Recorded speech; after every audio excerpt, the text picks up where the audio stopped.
Have you ever had the same issue as this guy? Your iPhone freezes on the Apple logo right after an update, or completely freezes and won't respond? Don't worry. Today, I'm going to show you how to put your iPhone 13 or 13 Pro into recovery mode. And yes, this method works for everything from iPhone 11 all the way to the newest iPhone models. Let's get started. Hey guys, welcome back to tenorshare channel. If your iPhone is frozen, but the side button still works, try this method. Connect your iPhone to your computer, then quickly press volume up, volume down, and hold the power button until you see recovery mode. But if your side buttons are unresponsive too, you can use ReiBoot instead.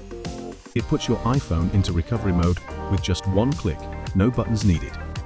ReiBoot is a professional iOS repair tool trusted by millions of users worldwide. It can fix over 150 iOS system issues, and it also offers one-click backup and restore, so your data stays safe. I've dropped the download link in the description below. Here's what you need to do. Connect your iPhone to your computer, open the ReiBoot software you just installed, and you'll see the Enter or Exit Recovery Mode bar in the bottom left corner. Click Enter and your iPhone will automatically go into recovery mode.